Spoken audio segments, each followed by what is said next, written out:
নমস্কার, CNN 24 সংবাদে আমি নীলাঞ্জন আপনাদের স্বাগত জানাচ্ছি। প্রথমেই সংবাদ শিরোনাম। কৃপানাথ মালাক্কি তার সাংসদ পদ দখলে রাখতে পারবেন, সুপ্রিম কোর্টের রায়।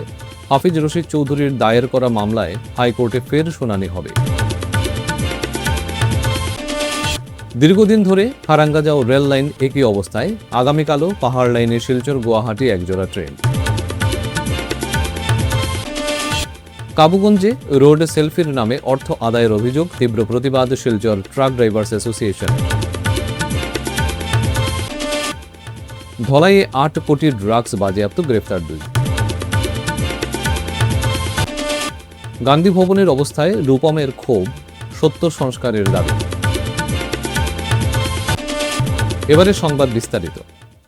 করিমগঞ্জ লোকসভা আসনে কৃপানাথ মালার জয়কে চ্যালেঞ্জ জানিয়ে কংগ্রেস প্রার্থী হাফিজ রশিদ চৌধুরী যে মামলা দায়ের করেছিলেন, সুপ্রিম কোর্ট আজ এর গ্রহণযোগ্যতা স্বীকার করে নিয়েছে। এর আগে গুয়াহাটি হাইকোর্ট সেটি খারিজ করে দিয়েছিল। আজ সুপ্রিম কোর্টের বিচারপতি JB পারদিওয়ালা ও বিচারপতি K বিনোদচন্দ্রন হাইকোর্টের সেই রায় খারিজ করে হাফিজ রশিদ চৌধুরীর মামলাটিকে বিচারের জন্য গুয়াহাটি হাইকোর্টে ফেরত পাঠিয়েছেন। লামডিং বদরপুর হিল সেকশন, কেউ বলেন বরাক উপত্যকা, ত্রিপুরা, মিজোরাম ও মণিপুরের সাপ্লাই লাইন, কেউ বলেন লাইফ লাইন, কিন্তু এই হিল সেকশন ১ মাসেরও বেশি সময় ধরে বিপর্যস্ত। হারাঙ্গাজাও স্টেশনের ৩ ট্র্যাকের ২টি অচল। একটি মাত্র ট্রেকে সব ট্রেন চালাতে গিয়ে ১ মাস ধরে বন্ধ গুয়াহাটি শিলচরের একজোড়া ট্রেন। বন্ধ গুয়াহাটি দুর্লভছড়া রেল পরিষেবাও। উত্তর পূর্ব সীমান্ত রেল জানিয়েছে, আগামীকাল মঙ্গলবারও ১৫৬১৫ ও ১৫৬১৬ ট্রেন দুটি চলবে না। কোয়েম্বাটুরগামী ট্রেন সময় পরিবর্তন করে শিলচর থেকে ছাড়বে রাত ১০টা ১০ মিনিটে। কবে পাহাড় লাইনে স্বাভাবিক হবে ট্রেন চলাচল? রেল সূত্র জানিয়েছেন, ১ নং ও ২ নং ট্র্যাক দিয়ে অবিরাম জল বয়ে চলেছে। এর উৎস সন্ধানে বর্তমান কাজ করছেন ইঞ্জিনিয়াররা।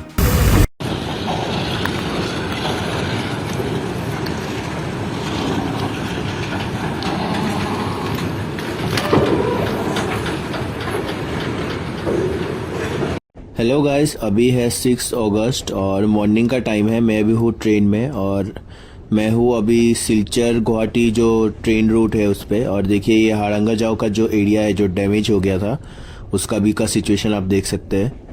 तो बीच में ये पूरी तरह से ठीक हो गया था, लेकिन फिर से बारिश वगैरह हुआ जिसकी वजह से पूरा रूट फिर से डैमेज हो गया। तो बहुत सारे ट्रेन्स वगैरह कैंसिल्ड हो रहे हैं, सिर्फ एक्सप्रेस ट्रेन जो है वो सब चल रहे हैं। वो भी काफ़ी रीशेड्यूलिंग टाइम पे चल रहे हैं, मतलब काफ़ी लेट हो रहा है। जो ट्रेन 8-10 घंटा लग रहा है वो 16 से 20 घंटा अभी लग रहा है। রোড সেফটির নামে ট্রাক চালকদের কাছ থেকে অবৈধভাবে অর্থ আদায়ের অভিযোগের বিরুদ্ধে তীব্র প্রতিবাদ জানালো শিলচর ট্রাক ড্রাইভার্স অ্যাসোসিয়েশন। ये देखो इतना दिन से बैठा हुआ है ये लोग। क्या रोड सेफ्टी क्या हुआ है? क्या हुआ है? क्या चीज़ के लिए? क्या चीज़ के लिए? सुबह आता है 12 बजे का पहले चला जाता है। খাখর বিল আইতে ও চিলি পোখান দেন তো ৫০০-র মাঝে তারা ৫০০ তো এমনিও নেই, আর নাইলে ফাইনও আছে। ও ডেটলগও দিছন, ওগুলো দেখা যায়। ব্যান্ডেজ একটা দিছন, সব দেখা যায়। এগো ব্যান্ডেজ, এগো কিওর ট্যাবলেট দিছন জানি না আমি। আর এগো তো তোমার খাটার মলম অগুন দিছন। আর প্রত্যেক গাড়িতে ৫০০ করে লিখছে। অ্যাসোসিয়েশনের অভিযোগ, কাবিগঞ্জের নিকটবর্তী এক স্থানে একদল ব্যক্তি ট্রাক চালকদের দাঁড় করিয়ে রোড সেফটির নামে টাকা আদায় করছিলেন। বিষয়টি নজরে আসার পর ক্ষোভে ফেটে পড়েন ট্রাক চালকরা। ট্রাক ড্রাইভার্সদের দাবি, সড়ক নিরাপত্তার নামে কোনো ব্যক্তি বা গোষ্ঠী ট্রাক চালকদের কাছ থেকে অর্থ আদায় করতে পারে না। এই ধরনের কর্মকাণ্ড অবিলম্বে বন্ধ করার পাশাপাশি ঘটনার সুষ্ঠু তদন্ত করে জড়িতদের বিরুদ্ধে আইনানুগ ব্যবস্থা নেওয়ার দাবি জানিয়েছেন তারা। অ্যাসোসিয়েশনের পক্ষ থেকে প্রশাসনের কাছে বিষয়টি গুরুত্বসহ দেখার আবেদন জানানো হয়। পাশাপাশি রোড সেফটির নামে অর্থ আদায়ের বৈধতা রয়েছে কিনা তা খতিয়ে দেখারও দাবি উঠছে। কোনো কানুন বুনিয়া থাকে তাহলে তোমার লগে আমরা আর না হলে তোমরা ট্রেনে কে বা কারা তোমরা অর্ডার দিছি যে তোমরা এটা গাড়ি খাড়া করিয়া 400 টাকা স্টিকার দিয়া টুটুমুটি স্টিকার দিয়ে 400 টাকা লওয়ার অধিকারটা খেয়ে দিল। এটা জানার লাগে আমরা আইসি। আওয়া পরে তার হেড অফিস থেকে একজনে ফোন করতে কয় তারা টাইম শেষ। আরে বাবা টাইম শেষ হলে 5 মিনিট আমরা বুঝতে দয়ার পরে কইছে আমরা এইখানে আও দলা এইখানে আমরা আইসি। আইয়া দেখি সরজমিন কোনো টিম নাই। এটা সম্পূর্ণ ফেল। একটা কথা আমার যে তোর ড্রাইভার ভাই আইনা শুন ছোট বড় এত ড্রাইভার ভাই আইনা সারা ড্রাইভার ভাই আইন তোর কাছে ও কথাটা আমার মন করো তারা যদি সরকার থেকে কোনো কানুন বনিয়া থাকে বালা জিনিস, আমরা ড্রাইভার সেফটি দিতা বালা জিনিস। আজকাল সব জিনিস সোশ্যাল মিডিয়ার মধ্যে হয়। আমরা আর কিছু ড্রাইভার ভাই আনতে এই জায়গা তুবাইয়া মন করো ভিডিও করছেন, তারা যদি অরিজিনাল যদি সরকারের যদি জয়ের সিদ্ধান্ত মতো কাজ করেন সেখানে ভিডিওটা কাটিতা, তাইলে তারা ফেক। এইরকম যদি কোনো জায়গায় যদি কোনো জায়গাত পয়সা লয়, ড্রাইভার ভাই কথা কইছি টাকা তো দেওয়ার গপ বাজার মাছ থইলা ভিডিও করবাই, তারা ভিডিও করার লগে লগে তারা বেলে ডিলিট করিলেন। তোমরা ওলা ডাইরেক্ট ভিডিও করিও, লাগে হোয়াটসঅ্যাপে আমার ডাইরেক্ট ভিডিও করিয়া আরে কোনো হোয়াটসঅ্যাপে ডাইরেক্ট দেখতে দিব, ওই হিসাবে ভিডিও করিও, কোনো অসুবিধা নাই। আর ভিডিও ছাড়া কোনো জাত পয়সা দিবাই না। আর আমার ও বাইর গেছে আসলো টাকা লোয়াত আসলা, ও তাই কইবা কিতা লগি তারা ওই আমারে স্টিকার লাগাইয়া করতে 400 টাকা দিতাম। আমি কইছি দিমু, ইউনিয়নও যোগাযোগ করি আগে, পরে ইউনিয়নও যোগাযোগ করছি, ইউনিয়নের মানুষ আইসই, ইউনিয়নের মানুষ আইবার আগে তারা গেছে।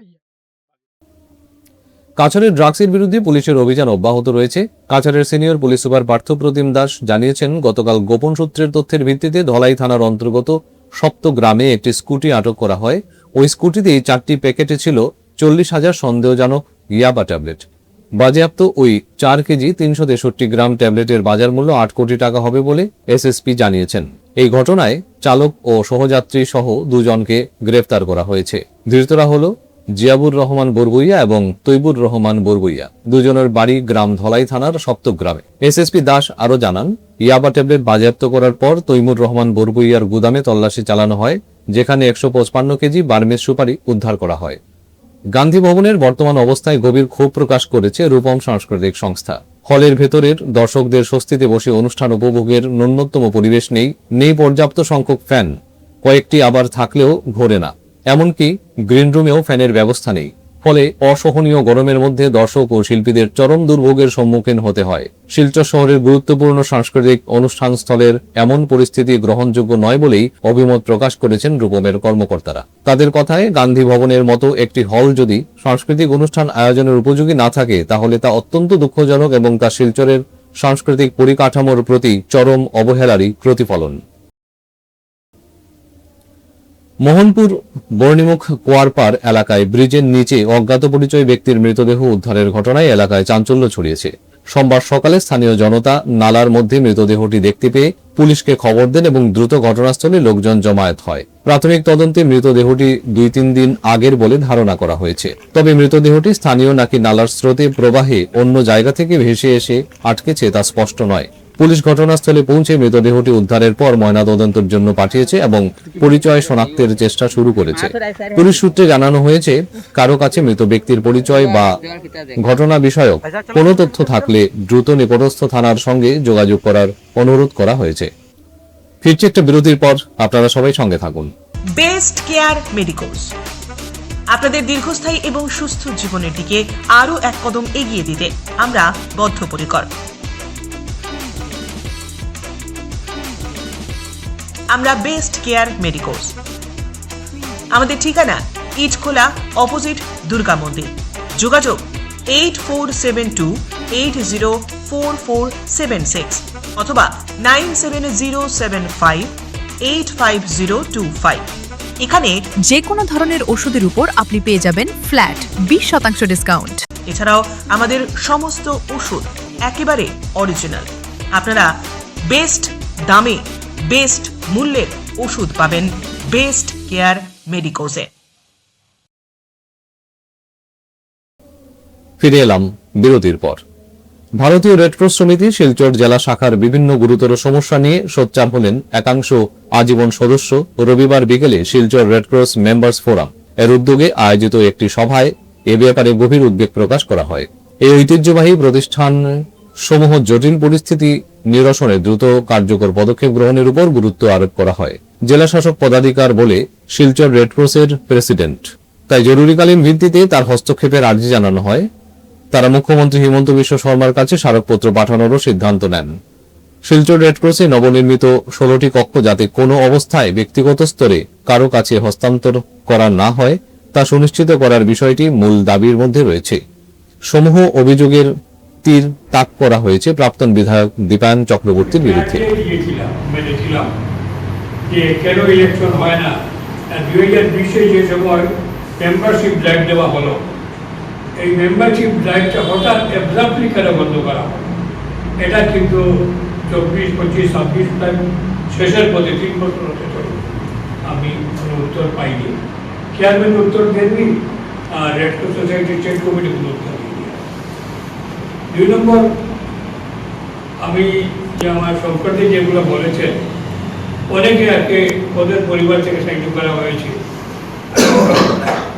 অনেক দরিদ্র পরিবার, ওদের পক্ষ থেকে 500,000 টাকা আমাদের দেওয়া হয়, কিন্তু এগুলো ওদের তো অধিকার আছে যে ওরা হিসাব চাওয়া, আজকে 7 বছর থেকে কী কাজ হয়েছে, অথবা ওদের যে আন্ডারে ছিল কমিটি 4 বছর, 11 বছরের হিসাবটা আমাদেরকে দিতে হবে। এটার জন্য আমরা ডিসি সাহেবকে অনুরোধ করবো, এর chairman Silchar red cross society আমাদেরকে এটা দেওয়ার জন্য। আর সংকটে যেটা বলেছেন 5 বা 7 জন দিয়ে মেম্বার দিয়ে যদি একটা কমিটি, কনভেনার কমিটি যদি বানিয়ে দেওয়া হয়, যে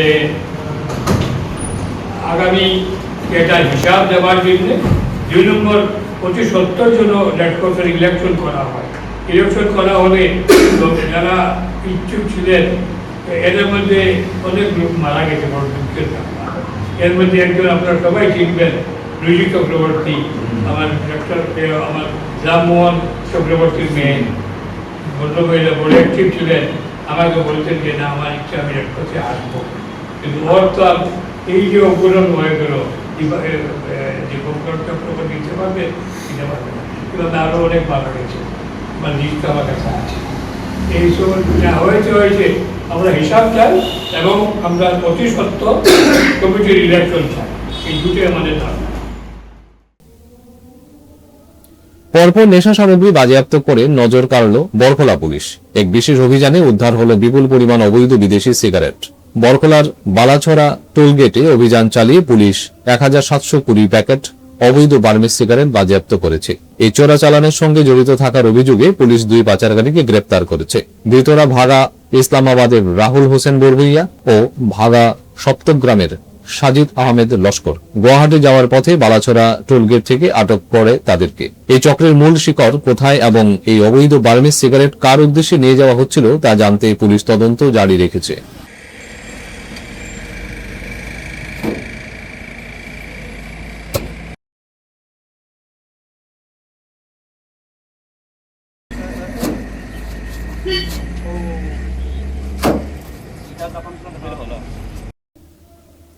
শিলচর বঙ্গভবনে সম্প্রতি আরকে এন্টারটেইনমেন্টের উদ্যোগে বরাকরত্ন মেগা অ্যাওয়ার্ড শো অনুষ্ঠিত হয়।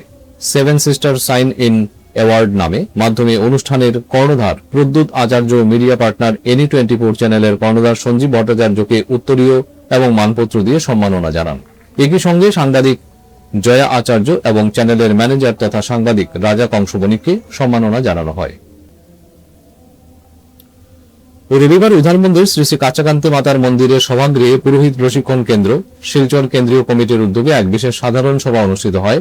বেদ মন্ত্র ও গীতা শ্লোক দিয়ে সভা শুরু হয়। তাতে সভাপতিত্ব করেন কিশোর ভট্টাচার্য। এই সভায় বক্তারা ব্রাহ্মণ সমাজ তথা সকল স্তরের নাগরিকদেরকে শিক্ষা, শক্তি, সমাজ, সংহতি ও সংস্কৃতিতে উৎসাহিত করার জন্য বিভিন্ন পরিকল্পনা গ্রহণ করার উপর আলোকপাত করেন। সভায় পুরোহিত প্রশিক্ষণ কেন্দ্রের উধারবন্দ আঞ্চলিক কমিটির পুনর্গঠন করা হয়। এতে সভাপতি পদে পীযূষ ভট্টাচার্য, সাধারণ সম্পাদক পদে রাহুল ভট্টাচার্য মনোনীত হয়েছেন। পবিত্র ঈদে মিলাদুন্নবী সাল্লাহু আলাইহি ওয়াসাল্লাম উপলক্ষে সোমবার সোনাই আলিয়া মাদ্রাসা স্বাস্থ্য শিবির ও বিনামূল্যে ঔষধ বিতরণ কর্মসূচি অনুষ্ঠিত হয়। তাতে প্রায় 150 জন ছাত্রের স্বাস্থ্য পরীক্ষা করা হয় এবং প্রয়োজনীয় ঔষধ বিনামূল্যে বিতরণ করা হয়। মাদ্রাসা শিক্ষক এবং অভিভাবকরাও অংশ নেন।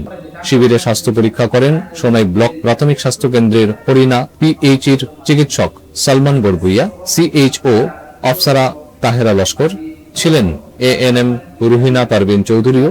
ছাত্রদের রোগ নির্ণয় ও ঔষধের ব্যবস্থা করে দেওয়ার জন্য জেলা স্বাস্থ্য বিভাগকে ধন্যবাদ জানান সোনাই আলিয়া মাদ্রাসার শিক্ষক মুফতি মোহাম্মদ উল্লাহ বরভুইয়া। 24 আগস্ট পবিত্র ঈদে মিলাদুন্নবী সাল্লাল্লাহু আলাইহি ওয়াসাল্লাম উপলক্ষে সোনাই আলিয়া মাদ্রাসা প্রাঙ্গণে আয়োজিত বিশেষ স্বাস্থ্য শিবিরে আমাদের দূর দূরান্ত থেকে নতুন এবং পুরাতন অনেক ছাত্র, অনেক অভিভাবক বৃন্দ এখানে এসে উপস্থিত হয়েছেন। আমি প্রত্যেকের কাছে ধন্যবাদ জানাই এবং আমাদের এই দরখাস্তকে জয়েন্ট ডাইরেক্টর থেকে যেরকম ভাবে স্বতঃস্ফূর্ত ভাবে গ্রহণ করা হয়েছে এবং আমাদেরকে সহযোগিতা করে সোনাই হসপিটালের তত্ত্বাবধানে ডাক্তার সালমান বাজার ভুইয়ার নেতৃত্বে যে ডাক্তারের টিম উনি নিয়ে এসেছেন এবং সকাল 10টা থেকে এখন অবধি ছাত্রদের স্বাস্থ্য পরীক্ষা করে নিচ্ছেন এবং ফ্রি ভাবে বিনামূল্যে ঔষধ বিতরণ করিতেছেন, তার জন্য আমরা প্রত্যেককে এই কাজে জড়িত প্রত্যেককে আমরা ধন্যবাদ জানাই এবং আগামীতেও এইরকম ভাবে সুযোগ করে দেওয়ার আমরা আহ্বান রাখি প্রত্যেকের কাছে। এবং বিশেষভাবে ছাত্র অভিভাবক বৃন্দ যাহারা যে যেখান থেকে দেখিতেছেন প্রত্যেকের কাছে জানাই যে আপনারাও বিশেষভাবে মাদ্রাসার সঙ্গে সহযোগিতা করবেন। এই মৌসুমে মাদ্রাসার ছাত্রদের স্বাস্থ্য অনেক ক্ষতি হয়ে থাকে, অনেক রকমের রোগ দেখা দিয়ে থাকে। শুধু আমরা মাদ্রাসার উস্তাদ এবং শিক্ষক বৃন্দ এই ছাত্রদের স্বাস্থ্যের প্রতি যদি আমরা শুধু খেয়াল রাখি তো আমাদের দ্বারা শতভাগ পূরণ করা স্বাস্থ্যের দিকে খেয়াল রাখা সম্ভব হয় না। যার দরুন অভিভাবক বৃন্দকে অনুরোধ জানাচ্ছি বারবার বিভিন্ন পত্রের মাধ্যমে, বিভিন্ন লেটারের মাধ্যমে যে আপনারা আপনাদের বাচ্চাদের স্বাস্থ্যের প্রতি খেয়াল নেন। আপনাদের কাছে অনুরোধ আপনারা এরকম ভাবে খেয়াল নেবেন। বরাক উপত্যকার অন্যতম সংস্থা নিক্কনের উদ্যোগে ভারত গর্ব সাংস্কৃতিক উৎসব শুরু হয়েছে। এই অনুষ্ঠানের অঙ্গ হিসেবে রবিবার অনুষ্ঠিত হয় চিত্র প্রদর্শনী ও ক্লে আর্ট কর্মশালা। স্থানীয় রামকুমার নন্দী এলপি স্কুলে আয়োজিত চিত্র প্রদর্শনীর উদ্বোধন করেন ডক্টর কস্তুরী হোম চৌধুরী, ডক্টর প্রিয়ব্রত নাথ, সৃজিতা চক্রবর্তী, সুরজিৎ আচার্য, যোগেন্দ্র চন্দ্র দাস ও গৌর শঙ্কর নাথ। অনুষ্ঠানে উপস্থিত অতিথিরা আয়োজকদের মহতী উদ্দেশ্যকে ভিত্তি করে বক্তব্য রাখেন। নমস্কার। নিক্কন আয়োজিত ভারত গর্ব সাংস্কৃতিক উৎসবে আজকে আমাদের আয়োজন হলো চিত্র প্রদর্শনী এবং ক্লে মডেল আর্ট এক্সিবিশন। আমাদের উদ্দেশ্য আমরা ভারতের সংস্কৃতি এবং কৃষ্টিকে আরও প্রচার করে বাচ্চাদের মনে ভারতের প্রতি যে শ্রদ্ধা ভালোবাসা জাগিয়ে তুলবে এবং তার মনের শক্তিকে বিকশিত করতে আমাদের এই প্রয়াস। এবং আগামীতেও আমরা এইসব কাজকর্ম নিয়ে আমরা এগিয়ে চলবো। আমাদের এই বছরের যেটা অনুষ্ঠান ছিল নৃত্য কর্মশালা এবং আর্ট এক্সিবিশন এবং ক্লে মডেল ওয়ার্কশপ, এবং আগামী রবিবার অর্থাৎ 30শে অগাস্ট শিলচর সঙ্গীত বিদ্যালয়ে হবে আমাদের এই উৎসবের সমাপনী অনুষ্ঠান। আপনারা সবাই সঙ্গে থাকবেন এবং আমাদের এই উদ্দেশ্যকে সার্থক করে তুলবেন। নমস্কার। বিশ্বনবী হযরত মুহাম্মদ সাল্লাল্লাহু আলাইহি ওয়াসাল্লামের পবিত্র জন্মদিন উপলক্ষে পবিত্র বছরের ন্যায় এবারও আগামী 26 আগস্ট শিলচরে আয়োজন করা হয়েছে বিশাল শান্তির শোভাযাত্রা অর্থাৎ জুলুসে মোহাম্মদী। কাছাড় জেলা কেন্দ্রীয় জুলুসে মোহাম্মদী উদযাপন কমিটি শিলচরের উদ্যোগে শান্তি, সম্প্রীতি, ভ্রাতৃত্ব ও মানবতার বার্তা নিয়ে এই শোভাযাত্রা অনুষ্ঠিত হবে। এদিন কনকপুর ঈদগাহ থেকে শোভাযাত্রা শুরু হয়ে পেশকার জাঙ্গাল সোনাই রুট শিলডুপি হয়ে বোয়ালজুড়ি সাহেব বাড়িতে গিয়ে শেষ হবে। সেখানে বিশ্বনবী হযরত মুহাম্মদ সাল্লাল্লাহু আলাইহি ওয়াসাল্লামের জীবন ও আদর্শ নিয়ে আলোচনা, নাতে রাসূল, মিলাদ এবং বিশ্ব শান্তির কামনায় বিশেষ দোয়ার আয়োজন থাকবে। আসসালামু আলাইকুম। আজকে আমরা কাছাড় জেলা কেন্দ্রীয় জুলুসে মোহাম্মদী কমিটি উদযাপন কমিটির ব্যবস্থাপনায় আমরা কনকপুর ঈদগাহ মসজিদে আমরা একটা সভা ছিল। সেই সভার মাধ্যমে আমরা আজকে একটা সিদ্ধান্ত নিয়েছি। এখানে আমাদের মধ্যে উপস্থিত আছেন দাওয়াতে ইসলামী কমিটির আমার কর্মকর্তাগণ, আমার মৌলানা সাহেব, আমার দিলওয়ার ভাই, অনেক ভাই আমার উপস্থিত আছেন। সবাইকে আমি মোবারকবাদ জানাই। এবং আজকে আমরা একটা সিদ্ধান্ত নিয়েছি যে 12ই রবিউল আউয়াল উপলক্ষে আমরা প্রতি বছরের ন্যায় শান্তির মিছিল আমরা বের করি। প্রতি বছর আমরা প্রশাসনের সাহায্য সহযোগিতা আমরা পাই। এবারও আমার বিশ্বাস, আমার আশা আমরা প্রশাসনের সাহায্য সহযোগিতা পাবো। আমরা সকাল 7:30 আমাদের দলীয় পতাকা উত্তোলন হবে শিলচর কনকপুর ঈদগাহ মসজিদের সংলগ্ন মাঠে।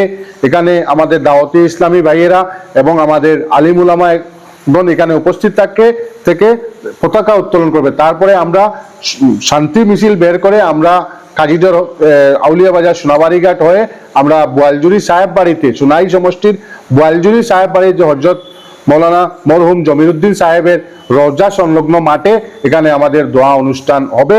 আমি প্রত্যেকের মিলাদ মহফিল হবে। আমি বাগাটোর, বেরেঙ্গা, মধুরবন, কনকপুর অঞ্চলের সব যুবক ভাইদের কাছে অনুরোধ রাখছি, আপনারা সকাল 7:30টায় আপনারা কনকপুর ঈদগাহ মসজিদের সামনে উপস্থিত হয়ে যাবেন। আমরা যথাসময়ে আমরা শান্তি মিছিল নিয়ে আমরা বোয়ালজুড়ি গ্রামে গিয়ে যাতে আমরা সুন্দরভাবে পৌঁছতে পারি, এর জন্য আমি প্রশাসনের কাছে বিনম্র অনুরোধ রাখছি সাহায্য এবং সহযোগিতা করার জন্য। মাতৃভূমি এনজিও পরিচালিত এবছরের মাতৃভূমি কাপ ফুটবল টুর্নামেন্টের অত্যন্ত আকর্ষণীয় ও উত্তেজনাপূর্ণ ম্যাচে সোমবার বিজয়ী হন পানিসাগর মোকাম এফসি।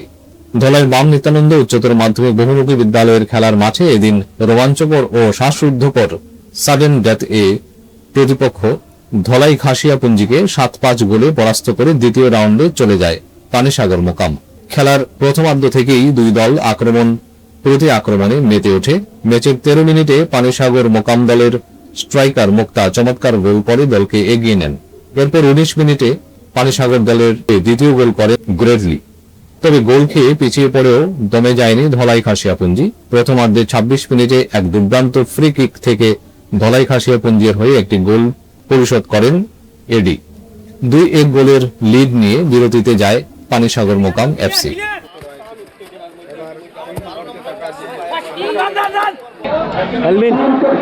আজকে মাতৃভূমি যে এনজিও আহ্বানে আজকে আমরা 2024 যে ফুটবল টুর্নামেন্ট ধলাইতে হয়েছে, এই ধলাইতে আমরা এসেছি। আজকে ফার্স্ট রাউন্ডের লাস্ট ম্যাচ খুবই ভালো লেগেছে, খুবই আনন্দিত আমরা। আজকে এই খেলা দুনোপাতি হাড্ডাহাড্ডে খেলা হয়েছে, খুব আকর্ষণীয় আমরা খেলা দেখতে পেয়েছি। আমরা এখানে আমার সাথে আমার বন্ধু অজয় কৃষ্ণ দেব দাদা আরেকজন উপস্থিত আছেন। আমরা সবাই খুব আনন্দিত হয়ে খেলার উপভোগ করেছি এবং আমি মাতৃভূমি যে এনজিও আছে উনাকে আমরা ধন্যবাদ দিই যে উনি প্রত্যেক বছরের ন্যায় যে একটা খেলা আয়োজন করেন।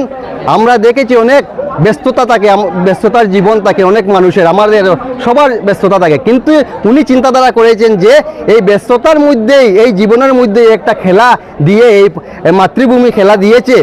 আর আমরা 1 ঘন্টা যে খেলা দেখেছি, অন্য কোনো আমাদের ব্রেইনে অন্য কোনো টেনশন এসেছে না। আজকের মতো সংবাদ এ পর্যন্তই। নমস্কার।